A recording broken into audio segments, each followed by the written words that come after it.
You're listening to Prosperity Report, Love and Money Podcast, the relationship podcast that helps you feel more confident financially and romantically. We do this by giving you actionable ideas to help you stop comparing and start repairing your mindset, your money, your relationship, and your life.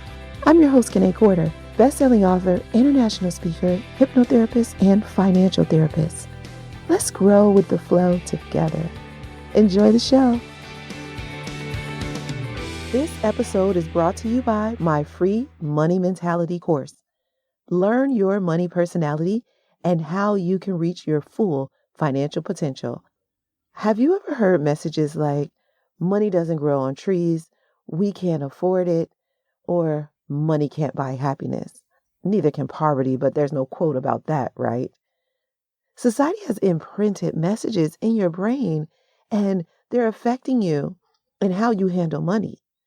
Maybe you're a spender, maybe you're a saver, or maybe you're a hero, saving all the people around you with your money. You can find out by taking the free Money Mentality course.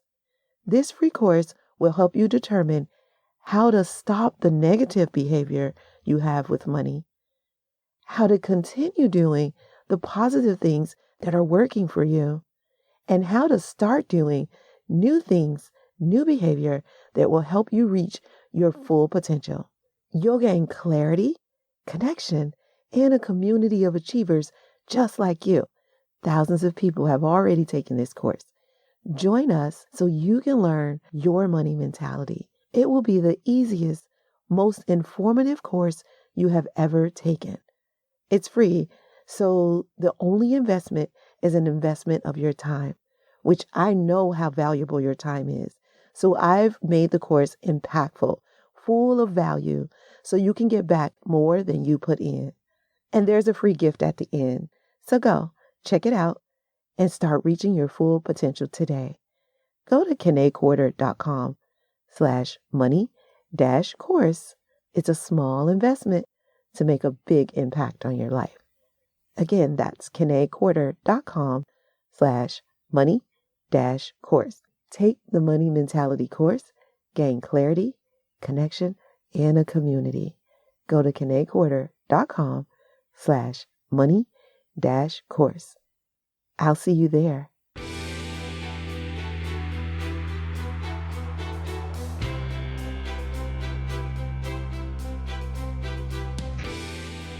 Hey there, my Prosperos.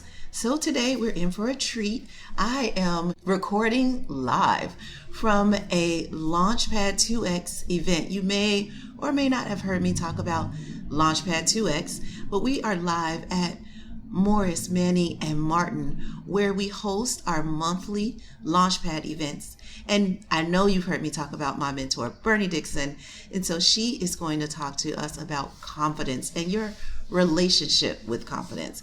Now, Bernie she's had a myriad of careers. She's been an Army officer. She's been a national security advisor at the highest level. She's even worked in private industry for 30 years in the C-suite. So she's going to tell us about women especially, but about confidence, how you get it, how you keep it, and what makes it go away. So please join me in welcoming our guest today live, Bernie Dixon. Hey, Bernie. Hey, Kanae, how you doing? I am great, especially after this awesome Launchpad event. Launchpad is where you invest now. You invest your time, your energy, and your network. Maybe you guys have heard me talk about a Launchpad event I went to back in October where my business really made a huge shift from business to customer to business, and Bernie was very instrumental in that happening. So before we get into asking questions about your career and your love for helping female entrepreneurs, I'd like to ask you, what is your idea of prosperity? Oh, I love having these conversations. One, because prosperity is something that people normally connect financially with themselves, right? So if you have a lot of money or you have a lot of assets, you think you're prosperous. And of course, in your industry, you know this. Prosperity is so much more. than just having money. Although it's always nice to have money because it eases your life, it does a lot of things for you, allows you the freedom to do what you want to do. And so my definition of prosperity would really, really lean towards a life of ease. A life of ease that allows you to live easily, to help others easily, and allows you to do what you want to do easily. Because one thing that I think about so much is we put so many barriers in front of ourselves in order that we can't do things. We can always think of excuses why we can't do things. But when you're prosperous, you allow yourself to enjoy it and to do the things that you want to do. Yes, and that reminds me of something you say a lot. Failure is not an option. Right. You know, I learned failure is not an option. You talk about the things that influence you throughout your life. And I have to say, the time that I spent in the Army, as the U.S. Army Signal Corps, I got out, I was an officer there. And so many of these life lessons I learned there. And it's so funny because I apply this to business. And you think, well, the military, well, what do they know about business? Well, I know a lot of things about individuals and leadership. One is you don't ever give up. Failure is not an option. Can you imagine if we failed in the military? If any one piece of the military, you know, I was responsible for moving satellites around in different satellite orbits in different locations in order to aid combat missions. And I couldn't fail moving a satellite because that would cause somebody else to fail. So everybody has a role to play. We were all focused on a common role, a common mission. So failure is not an option. We'll talk later on a little bit more about some lessons learned in industry. I love that. I love that. And one of the things I say that's very similar to failure is not an option is no matter freaking what. That's true. This is happening no matter freaking what. I might have to add that to my failure is not an option. No matter freaking what, you're going to win. You're going to succeed. You're going to do this. Yes. So I just talked about Launchpad a bunch, and this is your retirement work. Yes. But you came from corporate background, as we said, 30 years in the C-suite. So tell us a little bit more about this work that you do with Launchpad. I know what I got out of it, and I talk about it all the time. But tell us about why you do it. Great. I get asked that question a lot. So let me tell you a little bit about myself. And I've always been at very senior levels, both in my pre-corporate work and then when I was in corporate life, dealing with decision makers at the highest level. And of course, it became very obvious to me that there was a dearth of women both in private industry, particularly in startups and all. I was working, my last corporate job, by the way, was at HP, the old Hewlett-Packard HP. And I ran a service business in the Americas. And I noticed in Silicon Valley, there weren't a lot of women running companies. There was a lot of women, but they were in not leadership positions. It might have been marketing or HR or something like that. And I made just, you know, how you make these notes to yourself. If I ever have a chance to do something, I'm going to do something about that. I didn't know what it was. It was just a note. I'm going to do something. And that's how prosperous people think, right? Yes. I'm going to do something about that. We think bigger. It's not just, I'm not thinking about trivial things like I really don't care what kind of shoes I was wearing when I was thinking these thoughts. Right. I was thinking I want to do something to change this world in some way. So that big thought process has always been a part of my DNA. And I didn't know what I was going to do, but when I did have an opportunity later on when I left HP and I had the opportunity, I started thinking through it with a number of friends.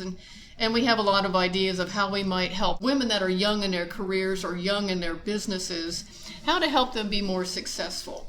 And we had lots of ideas, but what it came down to, we were going to pool some of our money and we were going to go do good things for women entrepreneurs. The problem is we had to find them. And everything sounds good when you're sitting in a hot tub over a bottle of wine, of course. But we decided, and of course failure's not an option, we were just going to do this. We had no idea what it entails. I now know that that's called seed investing or angel investing. When people put their individual life earnings or any part of their earnings into another company, it's called seed investing. And seed investors are often called angel investors because they're coming in a very early stage. And so we decided to be angel investors. Now I know that. We weren't very good at it because we couldn't find any companies. But when I was looking for companies, and when I could find women that were starting their own business or were early in their business, in the age of their business, when I found them, I was noticing that they didn't carry the same gravitas that the men did that were starting their own companies. And the men were out bragging about what the capabilities they had and how fast they were growing and who they know. And the women, on the other hand, were saying things like, well, we're just a startup. We're just doing this. And we're going to try this in a little way. And I wanted to just shake them and say, you realize you're competing with these men who have a large amount of things to say, regardless if they're true or not, but they were putting a lot more energy into how they were presenting their company than I was finding in the women. Now, I'm talking in generalities. Obviously, there were some outliers. And so when I had the opportunity to come to Atlanta to live, I decided I'm going to do something for female entrepreneurs in Atlanta, because Atlanta is a hotbed for women entrepreneurs. There's a lot of opportunities, a lot of for all entrepreneurs, and fintech and tech in general and healthcare. But when I couldn't find the women entrepreneurs, even though this is a huge hub for entrepreneurs, when I couldn't find them, I decided that, again, after scoping out the area, I'm going to do something about that. And if I can't find them, maybe I can create something that will be a magnet for them to come together and find me. Yeah. This chapter of my life, I have committed to helping women, particularly women entrepreneurs in their businesses. And so I founded what we call Launchpad 2X now. And the 2X is for the 2X chromosomes that women carry. And so this is a strong program for women. It's all about developing women and developing their confidence in being a CEO. Here's the difference on my focus, and what a lot of incubators and accelerators will actually talk about business processes and talk about how to do quality checks on your product and how to acquire customers and all. And that's great, because fundamentally businesses need that. The focus of Launchpad 2X is really on the individual leader. It's about transitioning the mindset from being a founder or just a startup, or just a founder, into becoming a full-fledged CEO and thinking about yourself as though you're running a $20 million revenue business. Yeah. And when you think about the mindset as a founder, when you're scrounging and trying to make things happen and you're just doing a little bit of this, a little bit of that, that's very different than confidently walking into a contract negotiation with a large enterprise customer and being able to stretch your stuff as a CEO. Yeah, and hold your own. And I think what's interesting is I considered myself a confident person going into Launchpad. I even considered myself a CEO, but I wasn't presenting like a CEO. And when I introduced myself, I was financial therapist, hypnotherapist. It was those titles. And rarely, like on my bio, it says CEO of Presidential Lifestyle. But when I was in the room, I would introduce myself as a hypnotherapist or a financial therapist. And people walk away with a different idea of you when you introduce yourself as the financial therapist rather than the CEO. And the people you get to do business with are different people. So going from a business to customer to a business to business model, when I was saying financial therapist, of course, I was getting customers after customers, right? Then switching to CEO, now I'm having conversations with other CEOs or CFOs, other C-suite. But that was a really important distinction. So what I hear you saying is a lot of it is language, the language that we're using. And I didn't tell you, I was going to bring this up and it just popped in my head. The sorry story, like how much women say sorry. Do we apologize for absolutely everything? I mean, somebody could interrupt me and say, and tap me on the shoulder and say, sorry. Like, why are you saying sorry when you just tap me on the shoulder? Right. How about substituting something like, pardon me? When these women are, all of us do it from time to time, when we have this urge to say, I'm sorry, if we can just stop ourselves, just stop yourself. And even so much, do you remember the story about the emails? The women that write emails apologizing for having to change a meeting. And they'll send an email that says, oh, I'm so sorry I have to change this meeting. I know it's inconvenient for you, but my daughter has an appointment. I got to drop her off, and someone got sick, and then my dog came into the picture, and my car broke down. You don't have to do that, because what you're doing is every time you say, I'm sorry, or add one of those phrases, you are putting a barrier up for yourself. When you're saying you're sorry, you are immediately diminutive of yourself. Yep. And I want everyone to feel like, no, you belong there. Yes. This is your life. You're the expert of your life. You're the expert of your company. You're your own CEO. And by the way, whoever heard of Jeff Bezos apologizing when he had to change a meeting? Whoever heard of Carly Fiorina when she was CEO of HP? You apologize for being late to a meeting or having to change a meeting? No. You're important. You have lots of things to do. You simply state, got to change the meeting. Let me get back to you with the date. That sounds a lot more credible than saying, my dog has to go to the vet, and so I have to change this meeting. And it just doesn't fit in with my kid pickup. Give yourself some credibility. Yes. And project that. Because that goes into the confidence. Because the reason why we are excusing ourselves, sorry, is because the confidence is not there. And you talk a lot about confidence, not just in Launchpad, but the way that I met you was you were doing a speaking engagement on confidence. And the confidence level not being there came from somewhere. So it's my belief that we're all born with confidence, and then it gets chipped away at. But what is happening when women are walking in this room saying sorry? Where's their confidence? Where is it going? What have you noticed? Well, I'll tell you what I know and some anecdotes about what I have observed too. I referenced this morning, there was an article in the New York Times. Yes. I believe it was yesterday, or it was February 7th, I believe, when it appeared. The article was about, I can't remember the title, but it was about why women outpace men in school. That's elementary school, high school, and college. And yet why men outpace women in corporate lives. Because, who doesn't know about all the women that do all their homework and get it right? We even do bonus things. We do lots more. If someone wants us to produce 20 flashcards to study with, we'll produce 50 of them, right? We will overkill. We don't want an A, we want an A+. We'll do the guys' homework. Right. We want insurance that we're going to get good grades. And that just gets honed. In a female mentality, that gets honed throughout school. Like, if you're good at school, you will get good grades. We're constantly developing our competence and our skills.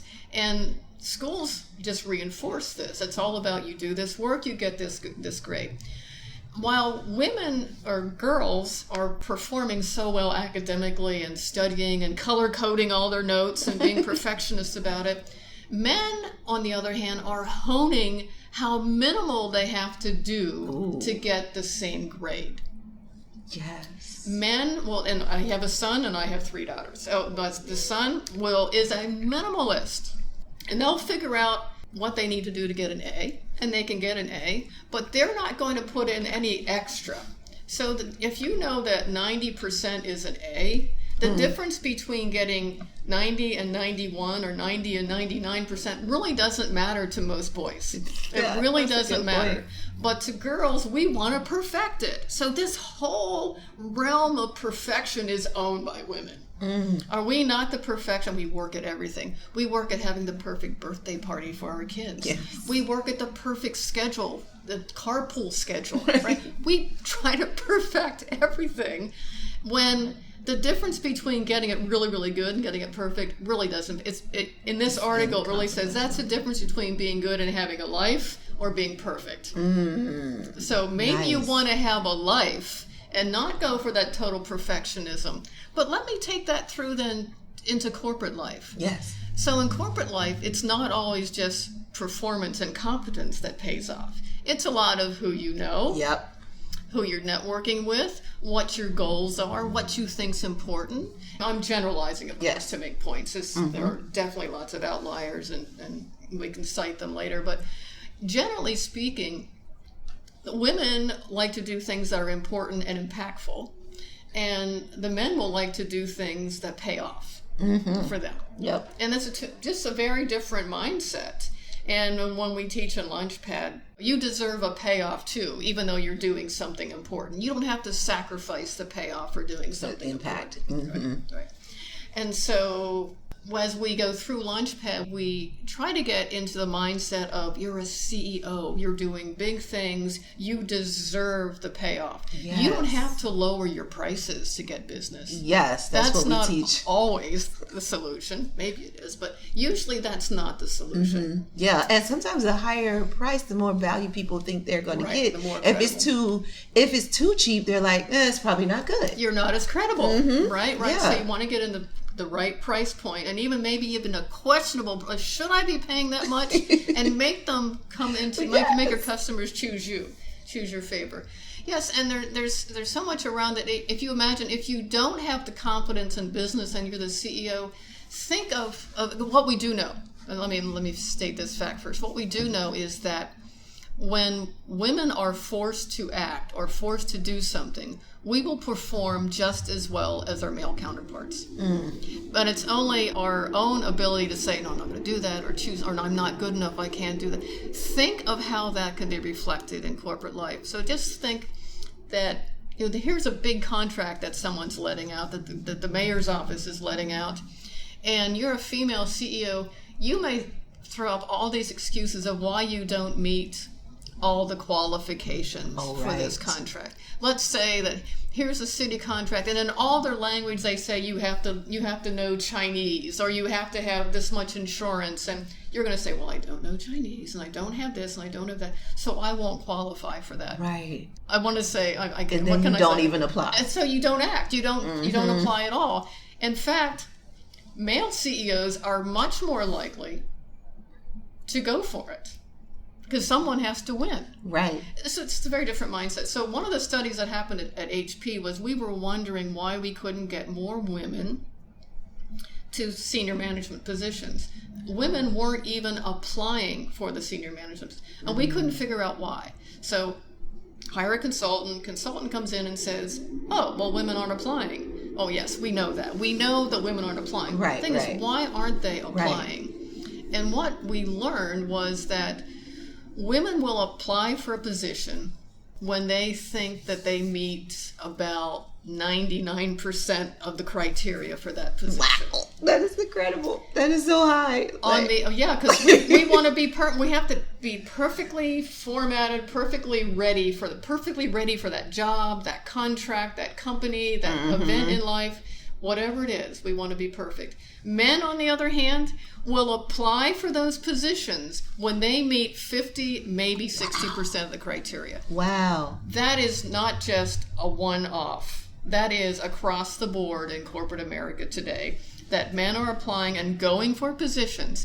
They may be underqualified and underprepared, but they're going to go for it. Where women may be overeducated, overprepared, definitely competent, right, but won't go for it. So just think that if you're female and you're holding yourself back because you don't think that you're qualified, let me put your mind at ease. Let me remind you, and you can say these words to yourself when you're stalled in these situations. You are as good as your male counterparts. I guarantee that you are as good as your male counterparts. Yeah. The only thing that's holding you back is what's in your head. Yep. So what I hear you saying is competent, but not confident. Right. Wow. We know we can be competent. Right. We work at being competent. Exactly. Yeah. So when I was at Morgan Stanley, I remember there was this story that I tell sometimes, and one of the gentlemen asked me, who do you work for? We're in like the break room or whatever, getting coffee, tea.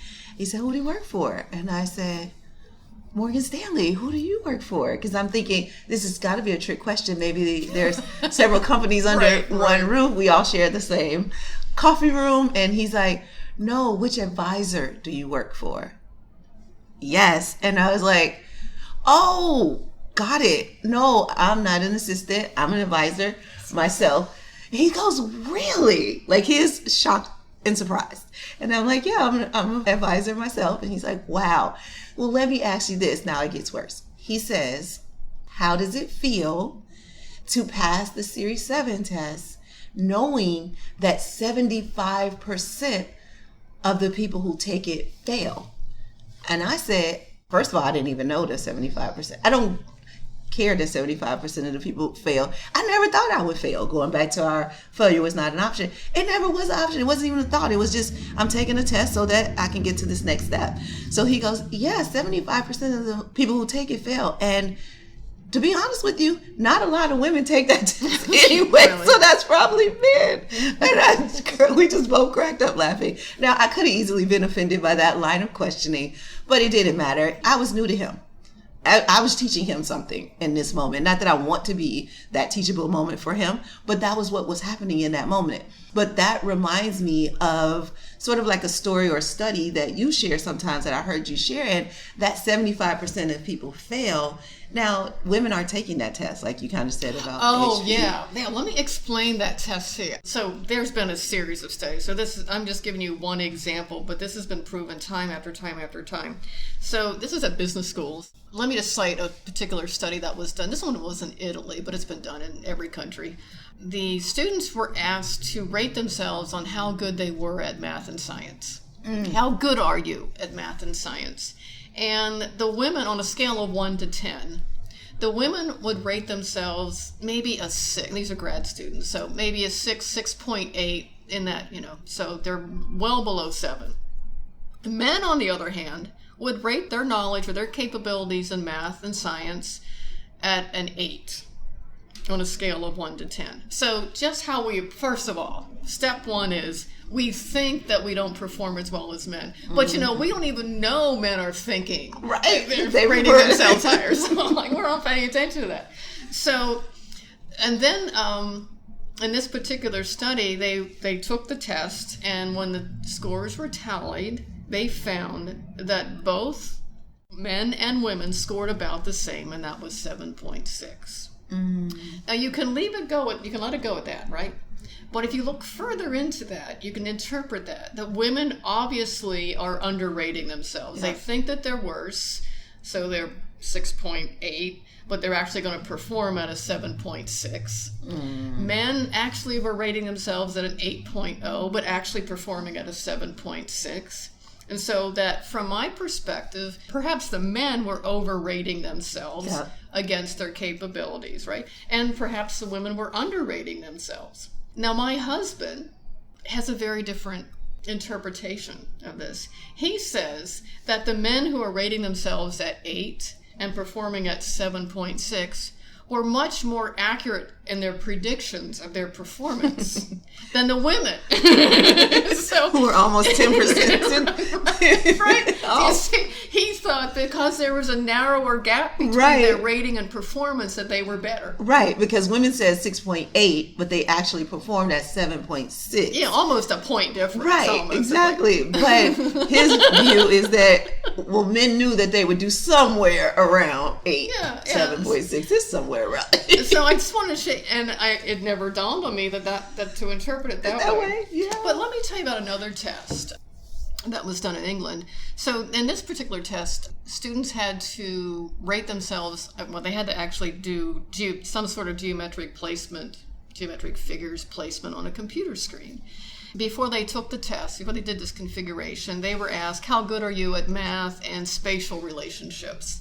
And again, the women rated themselves at 6.8 on a scale of 1 to 10. And the men rated themselves about an 8. So time after time, this is what happens in math and science and spatial technical kinds of fields. So in this particular test, when everyone took the test, the results were awful for women. That women scored significantly less than men. Now, some men may have gone on and said, well, that's because women aren't as good as men, right? Well, in this particular case, like at HP, we were asking, why did the women score so low on this test and the men so high? Well, as it turns out, that women didn't answer about half the questions. So they didn't get credit for not answering.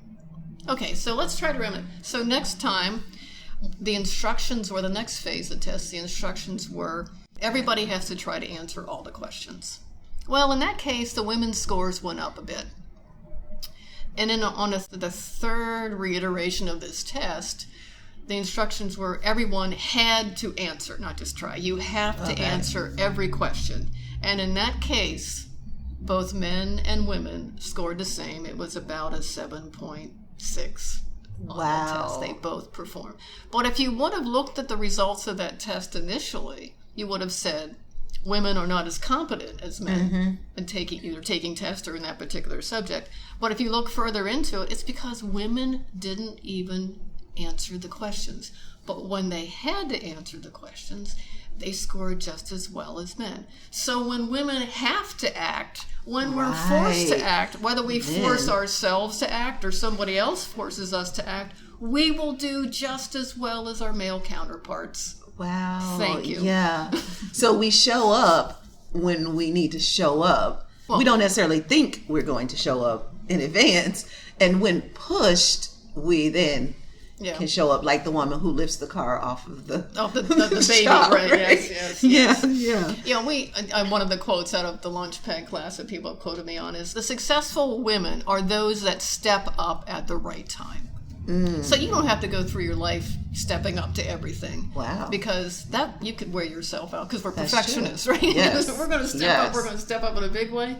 So step up at the right time. And you know that anxiety that we say we lose our confidence because we feel this anxiety or we're dreading something. And I'm going to ask you to think about anxiety in a different way. Because what anxiety is, it's an energy. Now, it happens to be a negative energy, right? Right. Yeah. If you consider that's not anxiety, that's excitement. And that excitement is going to force you to do better. Absolutely. So, when I'm out in the golf course and I'm playing golf with a foursome and three of them are guys and it's me, I have to say I'm a little anxious because I know I can outdrive them, but I can't always outdrive them. But I'm anxious when I hyperventilate, I do all kinds of things. But so I'm nervous going into these tournaments when I'm playing with men. But when I say, I'm anxious, that means I can have some fun with this. Yeah. I start considering golf a fun, and it's an opportunity for me to kill them on the golf course. It takes on a whole other different meaning for them, because I know I'm just as competent as they are. Yes. Yeah. It's all about my mindset. But you know what guys do too? And guys, they trash talk each other because they're trying to. Yes, they do. And you can't trash talk women. It kills our confidence. You try to trash talk to us, it kills us. Like, oh my gosh, maybe that's true. Yes. We take everything in. Yeah, we think it's all about us. And they shoot it right back at each other. They're just throwing it right back. I'm not receiving that. But they learn that in school. I mean, that's how they get to each other. That means they're friends. Right. Like, you still driving that piece of shit? That means they're friends. Yeah. I know one of my dad's friends, he sees my mom and dad, he goes, "You still married to this guy?" Like, have you not figured out? I went to college with him. He's a loser. Right? But it's all in jokes. Yeah. Exactly. And if someone said, "Are you still married to him?" I'd go, "Well, wait, should I know something? Am I missing something?" It's a very different interpretation of the same thing. Oh my gosh. And now we're down, because women, we can overthink things, overthink it. Oh yes. Let's just manage the amount of energy that you spend on thinking about stuff. And our mind is constantly, if you just jot down everything you think about, from like, I'm trying to go to sleep at night, I'm thinking, oh, that gate is squeaky. Maybe I should tell the neighbor that their gate is squeaky. I'm thinking of all these other things. Like, why am I worried about that? Yes. Why am I worried about that? That is so true. I love that. I was going to ask you about corporate confidence and entrepreneur confidence.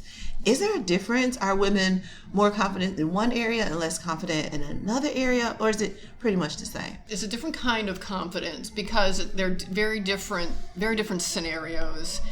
And even different in the military and corporate life and entrepreneurial. I've seen a lot in consulting versus a structured.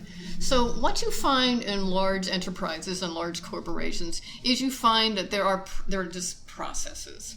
And there's ways of doing things. And when you're going to initiate something new, you have to socialize it and sell it around the company. And then you have to have your focus group sessions. And there's just ways of getting things done in corporate life. And of course, there is innovation built into that, supposedly. And when you're working on the entrepreneurial side, what's the gift there? Well, you could be more agile, you do things quickly. If you are an entrepreneur and you're not acting quickly, people are going, oh, is she a failure? What's going on here? You know, she's not doing anything. Yeah. When in corporate, you can sit and you can bake on things, and it doesn't have to happen this quarter. It can go to next quarter. So it's a different way of getting things done. And therefore, in corporate, if you know the system, you can be confident in how to play it. Yeah. In the entrepreneurial world, it's just loose. Yeah. But let's pay attention to you being if you're a female CEO of a young company or a small company, and you're trying to do business with a large company. The ways that you operate day to day may not be appropriate when approaching that large corporation. Yeah, that's just... So let's say you have these conversations, you're getting ready for a corporate meeting, you're rehearsing what you're going to say. Yeah, I got that, yep, got that. And you go in and talk to a large corporation, and they're all about, you need to listen to me. You cannot respond to your corporate client and say, yeah, I got that. Yeah, we'll work on that. You got it, move on. That's not at all how you operate in a large company. And so I do a lot of advising young companies, and I have to say, you can't talk to a large corporation the way you talk to other young companies. Yes. You have to respect your clients and know you can be confident in your competencies, but you need to listen to the customer as well. Yeah, that's a really great point. And we just finished having a conversation about word of mouth advertising. That was, today's Launchpad 2X. It was our workshop. Workshop. There we go. There's the word I'm looking for. That was the Launchpad 2X workshop. So you're a business owner, and word of mouth, let's say another business is your customer, but word of mouth sounds like starts with the words you're saying about yourself before anybody else can say any good words about you. If you're not confident, then you can't get that word of mouth out there because you're first selling yourself. And if you're not selling yourself, then what are other people saying about you? One of the questions I ask my patients is, how do you want to show up in the world? And how you want to show up in the world is basically, what are people saying when you leave out of the room? So do you have any words of encouragement or advice for women when they're trying to figure out, what do I want people to say about me when I'm leaving the room? Because that word of mouth is happening. It's just you didn't control what you just left behind. So what words of encouragement or advice could you give to women who are trying to show up a certain way? Well, the good thing about women is that we are much more conscious about relationships and about the soft sciences. And so we're much more adept at controlling that message than men are. One, we're always prepared, we're always competent, so we don't have to worry about that. So I would say the best thing that you can do naturally to communicate your message is to be passionate about it. Don't just say, I have a startup and we do software development for women websites. And no, we want to say, you know what? We are helping women businesses be successful by. So it's the passion that you're presenting with that actually is part of the message. And your passion is going to be the major message. Let's say something else too about you as a CEO of a young company. And I'm an investor as well. The valuations that we put on companies are highly dependent upon the CEO. And here's why, particularly at the younger stages of a company. In the early stages, the CEO, hopefully it's a female for me, those female CEOs, but any CEO, they're putting together the team. Usually they founded the company or they developed the product themselves. They are choosing the strategy. They're making all the major decisions for the company. So imagine you're the CEO of a young company. You've put together a great team. You've got confidence in that team. You've decided on which course of action you're going to take, what customers you're going to pursue. That means that you as a CEO are worth about 80% of the valuation of that company because you are impacting the decisions and the strategy of that company. Yeah. You've made all those. If you're not confident and you're holding back, and you're not going for contracts, and you're not trying new markets, and you're not improving your product or trying new products or modifying what you're doing, if you're not confident enough to do that, the value of your company is way down, way down. And so it's hard to ask for capital when your valuation is so low that it's not going to have a return on it, right? So think about this. You as a CEO are driving so much value in your company.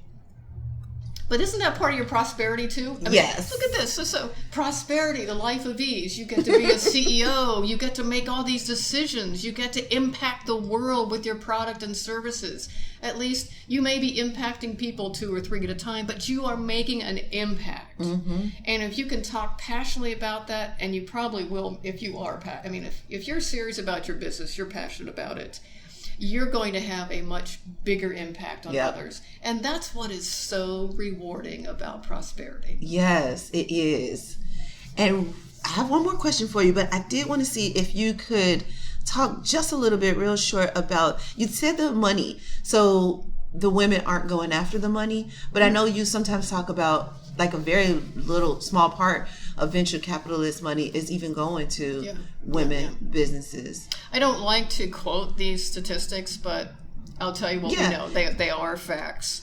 The fact is that women receive less than 7% of the capital available, venture capital available in the United States. And it's no different in other countries. It's actually worse. And that hasn't moved much in the past few years. Wow. Less than 7%. And also, when women own companies, when women ask for money, they tend to ask for less. Well, there's a flip side to that. Because as an investor, I always look at these, what's different about this and what everybody else is seeing. As an investor, I say, these women are asking for less money. I know they're going to perform well. So maybe they're a bit more capital efficient, that they could do just as much with less money than their male counterparts, CEOs, are doing. So there's kind of a golden side to that if you're a woman and, as women, we tend to ask for less money for pay raises. We tend to ask for less capital in our businesses. We tend to budget more conservatively, because we're women, for the most part, women are more risk adverse than men. And so breaking out of that, if you want to live a life of ease, you got to think about taking those big risks. And for women, they're bigger risk than what men would consider risk. But we do know women are getting less capital. They're asking for less money. But there's now early evidence coming out of Silicon Valley tech companies that are owned by women that they are actually being more successful more quickly than their male counterparts starting companies. Wow. So early indications are that these women who are receiving less capital are able to be more successful. Look at us. Yay. So that, at least we end on a high point. So I do have my last question for you that I ask every guest. But before we do that, I'd love to give people a start, stop, and continue. So I'll wrap it up. What I heard you say is continue being competent. Like we got the knowledge. So continue doing that. And then continue showing up. Because when we show up, we really show up. Start stepping up at the right time. Like know the right time, being conscious of that right time. And then start managing the things we're thinking about. Because we don't have to overthink everything. And stop saying just and sorry. That's what right. Stop apologizing. Stop minimizing. Right. Just do it. Just act.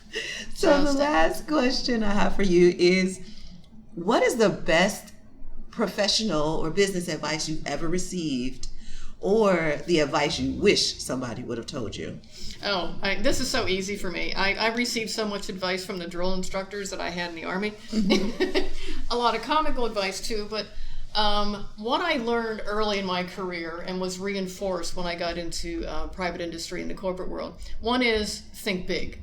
It is think big. Think beyond yourself. And that has served me so well. If you stop worrying about yourself, stop worrying about what you're saying and start thinking beyond yourself and what impact you're having. So 1, think big. 2, you never quit. Yeah. You never quit. You may modify, you may vary it, but you don't quit. Yeah. Because, quitters are not successful. Exactly. The only difference between the person who succeeds and the person who failed is the person who succeeded didn't stop. They just kept trying. And the third piece of advice that I got that you're going to laugh at, but this has served me well, is always look cool. Well, you definitely have that But down. you know why? Because it's confidence, right? It is. It makes It you really look is. confident when you look cool. When you look good, you feel good, and then you project that. That's an officer thing in the Army. Think big, don't fail, and look cool. Yep. That is so awesome. Well, I want to thank you for being here today and sharing this information, but I really want to thank you for investing in women entrepreneurs, because your bio says you're an investor, and not just with money, but your time, your energy, your expertise. And as one of your mentees, I will say it is worth it. So thank you for doing that. Thank you. It's a pleasure, and I'm so happy that your company is so successful. I'm so proud of you, Kanae. Thank you. And I hope to do more with you. Yes. It's time for 5-minute activation, a quick financial therapy session to get you activated and on your way to increasing the love and money in your marriage. So can I get 5 minutes of your time? Just 5 minutes for a financial therapy activation. On today's 5-minute activation, I want to talk to you about having and being a mentor. Mentorship can be very rewarding, whether you are the mentor or the mentee. Having a mentor can be the difference between traveling a long, dark road or a short, lighted path. A good mentor will share their time, expertise, and even network with you. They can answer questions and point you in the right direction. I recently had to make a big shift in my business, and it was my mentor who pointed out that it was time for this shift. Without her, I don't know that I would have known that it was possible and even needed. I was fine going along in my business the way I was, but I was uncomfortable. A mentor can take that discomfort and make it more bearable. Not that they make it go completely away, but they help you through it, guide you through it, support you through it, and even hold you accountable. Sometimes we want to do it on our own. I get that. Maybe we want the accolade. Maybe we like our story. You know, that suffering story about how hard things are? But what if you let that story go, got a mentor, and reached your goals even faster? Would that be good? I know, right? You know, you don't even have to know your mentor. They could be a virtual mentor.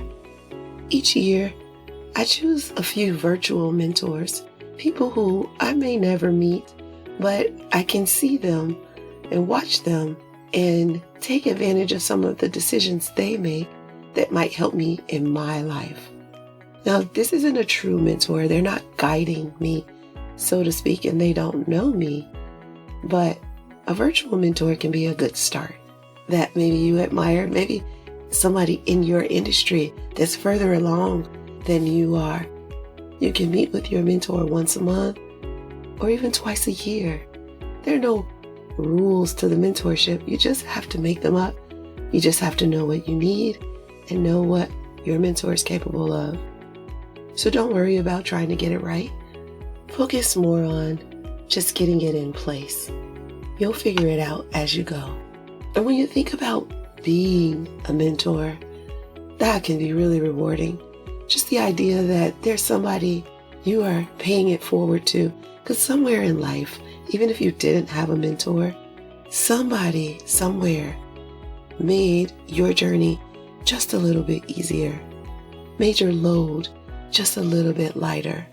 Maybe they gave you advice. Maybe you had a mentor and you didn't even know you had a mentor. Think about it.